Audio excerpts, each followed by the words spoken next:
Welcome to সৌগতস diary. ভিডিওর প্রথমে একদম সতর্কীকরণ যে প্যানেল ক্যান্সেল হবে কি হবে না, ইন্টারভিউ বা ভেরিফিকেশন প্রসেস কবে থেকে শুরু হবে, বা 11-12-এর প্রসেসিং যেখানে আটকে রয়েছে সেখান থেকে কবে তার জট ছাড়িয়ে নিয়োগটা হবে, এই সমস্ত বিষয়ের কোনো অথেন্টিক ইনফরমেশন এই ভিডিওতে নেই। যারা যারা স্কিপ করতে চান এখান থেকে স্কিপ করে যেতে পারেন, কোনো অসুবিধা নেই। কারণ অনেকেই হয়তো সেই অথেন্টিক নিউজ পাওয়ার জন্য ভিডিও দেখেন। আমি প্রথমেই বলে দিচ্ছি, এরকম কোনো অথেন্টিক নিউজ নেই। আমি বারবার বলি যে প্রেক্ষিত বিচার করে কিছু কথা আলোচনা করলে হয়তো কিছু মানুষের একটু ভরসা হয়, কিছু মানুষ একটু পজিটিভ হয়, বা যদি নেগেটিভও হয় সেটা, তবুও সেটার আলোচনা সেরকম কিছু রয়েছে। আমাদের শিক্ষামন্ত্রী, মাননীয় শিক্ষামন্ত্রী কি বলছেন, সেই হিসেবে নিয়োগ কোন দিকে যাচ্ছে, সেই হিসেবে আপনারা একটু আলোচনা পেতে পারেন এই ভিডিওর মধ্যে। কোনো অথেন্টিক ইনফরমেশন নেই, কোনো ইউটিউব বাবা কখনোই কোনো অথেন্টিক ইনফরমেশন এইভাবে আপনাদের সামনে কোনো চ্যানেল বা কেউ, কোনো ইউটিউব বাবা এটা আনতে পারবে না। আমি তো কোন ছাড়। ব্যাপারটা হচ্ছে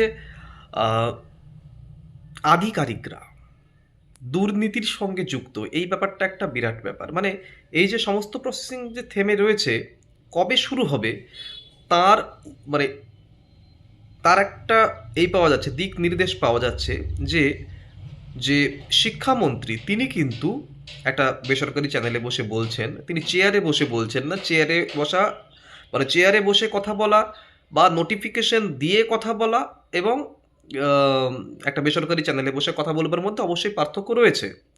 কিন্তু তিনি তো শিক্ষামন্ত্রী এবং তার কথার সেই ওজন আমরা নেব।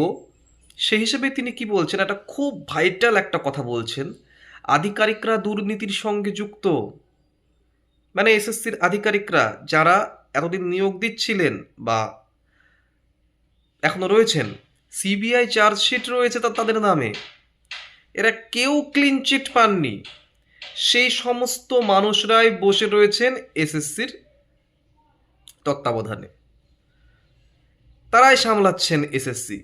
তাহলে যে দুর্নীতিগ্রস্ত মানুষগুলো এত লক্ষ লক্ষ মানুষের জীবন শেষ করে দিল বা দিতে সহায়তা করলো, তারাই যদি থেকে যায়, তাদের নাম সিবিআই চার্জশিটে রয়েছে এবং তারপরেও তাদের এখনো পর্যন্ত কোনো বিচার হয়নি, তো তাদের নিয়ে কি চলবে? তাদেরকে তো আগে সরাতে হবে। যে নিয়োগ প্রক্রিয়া অনগোয়িং রয়েছে তাদের তত্ত্বাবধানেই চলছে তো। তো এখানেই এখানেই শিক্ষামন্ত্রীর প্রশ্ন, কিভাবে সেটি সম্ভব? এটি খুব ভাইটাল একটি পয়েন্ট।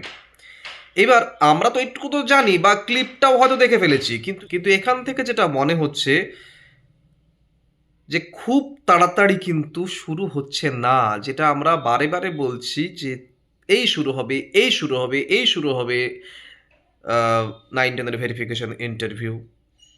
এই যে যদি সত্যি সত্যি এই লোকগুলোকে অপসারিত করে তারপরে আবার শুরু করা হয়, তাহলে নিয়োগ প্রক্রিয়া শুরু হতে আরও দেরি হচ্ছে।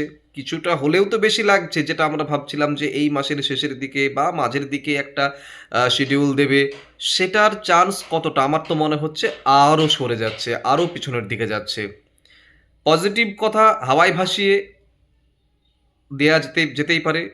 হুম, কিন্তু আমি আমার চ্যানেলে আমার ব্যক্তিগত মতই বলবো। শুনতে হলে কেউ শুনবে, না হলে শুনবে না। কিন্তু এই জিনিসটা যদি হয়, এবং এর সঙ্গে আর একটা হচ্ছে এই যে এসসি এসটি সার্টিফিকেট, ওবিসি তো আছেই, এসসি এসটি সার্টিফিকেট আবার যে ভেরিফিকেশনের যে ব্যাপারটা, এই ব্যাপারটা যদি সত্যি হয়, এই যে দুয়ারে সরকারের মাধ্যমে নাকি অনেক ভুজুং ভাজুং হয়েছে, প্রচুর লোক দুয়ারে সরকারের মাধ্যমে পেয়ে গেছেন, তো সেক্ষেত্রে যদি সত্যি সত্যি এসসি এসটি সার্টিফিকেটের ভেরিফিকেশন শুরু হয়, সেটা শেষ হয়ে সেই রিপোর্ট অনুযায়ী আবার যে সব কিছু ঢেলে সাজানো সময় লাগবে। এই যে টোটাল প্রসিডিওরটা যদি সত্যিই ঘটে যে এই আধিকারিকরা বাদ যাবেন, এসসি এসটি সার্টিফিকেট যারা দুয়ারে সরকারের মাধ্যমে ভুজুং ভাজুং করে বার করেছে তাদেরকে বাদ দেওয়া হবে, বুঝতে পারছেন কাট অফটা কোথায় যাবে? কাট অফটা কোথায় যাবে? এখনো পর্যন্ত এই প্যানেল ক্যান্সেল করে দেব বলেনি রাজ্য সরকার, বলতে পারবেনও না, কারণ সুপ্রিম কোর্টের অধীনে কিন্তু ব্যাপারটা ঘটছে। ইচ্ছে করলেও বলতে পারবে না। হ্যাঁ, টুকরো টাকরা দু একটা কোনো কিছু চেঞ্জ করতেই পারে, কিন্তু টোটালটাই সুপ্রিম কোর্টের তত্ত্বাবধানে রয়েছে। টুকরো টাকরা করতে গেলেও ঝামেলা, এবং তারা তো বলেই দিচ্ছে আমরা নতুন নিয়োগের দিকে আছি, ওতে আমরা হাতই দেব না।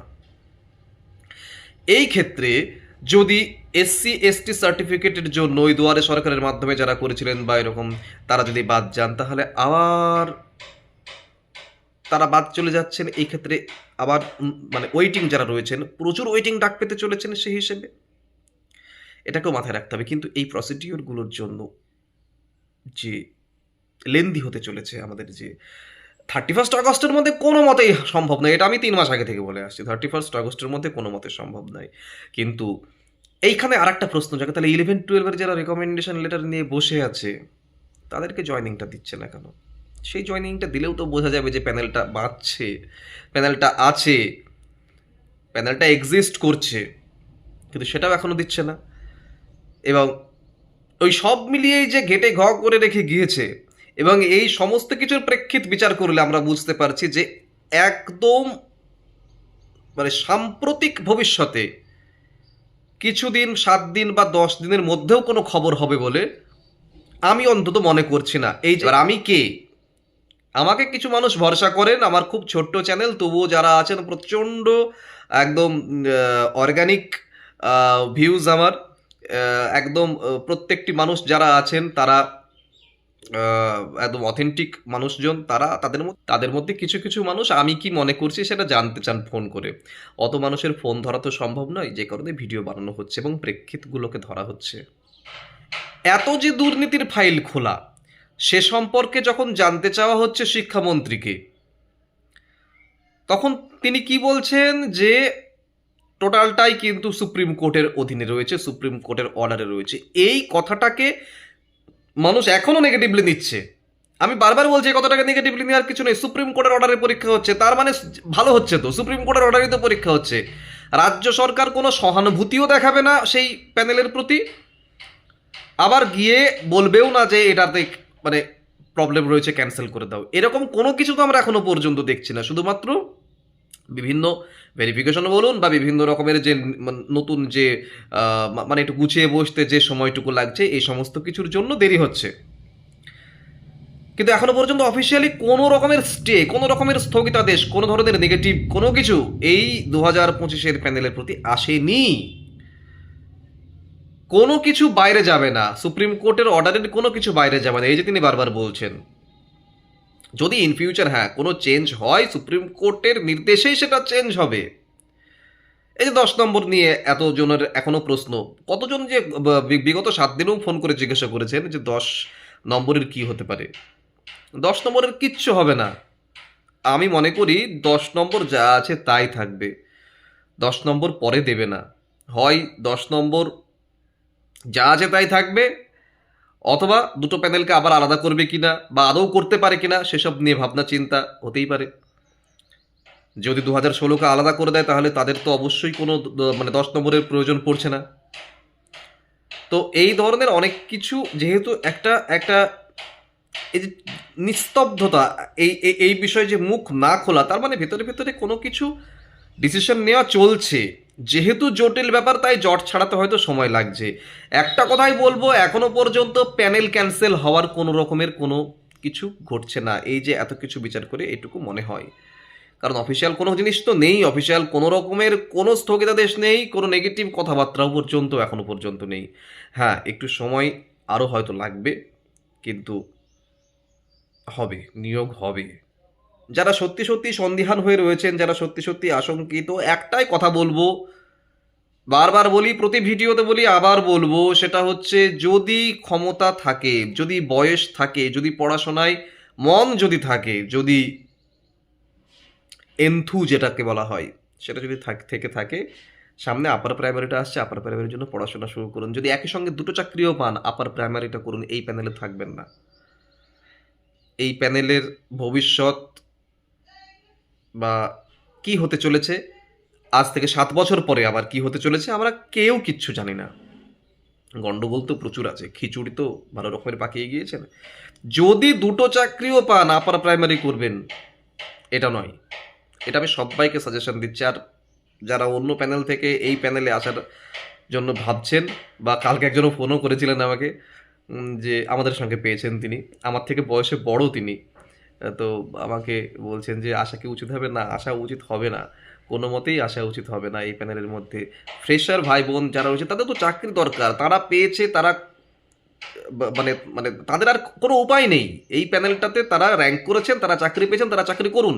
শখ করে সাধ করে এই প্যানেলের মধ্যে ঢুকবেন না কেউ, 1 নম্বর। আর 2 নম্বর হচ্ছে ফ্রেশারদেরকেও বলছি, যারা দুটো চাকরি পেতে পারেন বা এখনো পর্যন্ত পড়াশোনার মধ্যে রয়েছেন, সেই ক্ষমতা আছে, তারা আপার প্রাইমারিটাও দিন এবং সেখানে র্যাঙ্ক করুন, সেখানে প্যানেল হন। এই প্যানেলটা আবার 7 বছর পরে কি ক্যাচাল হবে কেউ জানি না আমরা। আপার প্রাইমারি আসছে, আপার প্রাইমারির প্রত্যেকটা সাবজেক্টের প্রত্যেকটা টপিকের ভিডিও আমার চ্যানেলে আসতে লেগেছে এবং সেখান থেকে আলোচনা এবং যত রকমের প্রশ্ন উত্তর হয় সহজ সরলভাবে সমস্ত কিছু বের করে দিচ্ছি প্রত্যেকটা দিন। সেগুলো ফলো করুন। এমনকি পিডিএফের নম্বরও দেওয়া থাকে, যদি মনে করেন সেগুলোর পিডিএফ কালেক্ট করবেন সেখান থেকে কালেক্ট করতে পারেন। কিন্তু আপার প্রাইমারিতে জিতবে তারা যারা এখন থেকে প্রিপারেশন শুরু করেছেন, ওই নোটিফিকেশন দেওয়ার পর থেকে নয়, এটুকু মাথায় রাখবেন। ভালো থাকুন। এইটি আমার ফোন নম্বর। যদি মনে করেন যে আপার প্রাইমারি সংক্রান্ত কোনো কারণে আমার সঙ্গে যোগাযোগ করবেন, করতে পারেন, কোনো অসুবিধা নেই। আমি প্রতিদিনই প্রায় 2টো করে ভিডিও দিচ্ছি এবং সেগুলো একদম কন্টিনিউ চলবে। লাইভ ক্লাসও করাচ্ছি কিছু। লাইভ ক্লাসের আমি এখনও পর্যন্ত শিডিউল দিইনি, একটা শিডিউল থাকবে, সপ্তাহে 2 দিন আমি একদম ফ্রি লাইভ ক্লাসে থাকবো ইংলিশ গ্রামার নিয়ে, সেগুলোও আসছে। আর কি, চ্যানেলটিকে সাবস্ক্রাইব করুন যদি ভিডিওটি ভালো লেগে থাকে এবং অবশ্যই বেল আইকনটি প্রেস করে রাখুন যাতে সবার আগে নোটিফিকেশন আপনার মোবাইলে আসে। ভালো থাকুন, দেখা হচ্ছে পরের ভিডিওতে খুব তাড়াতাড়ি।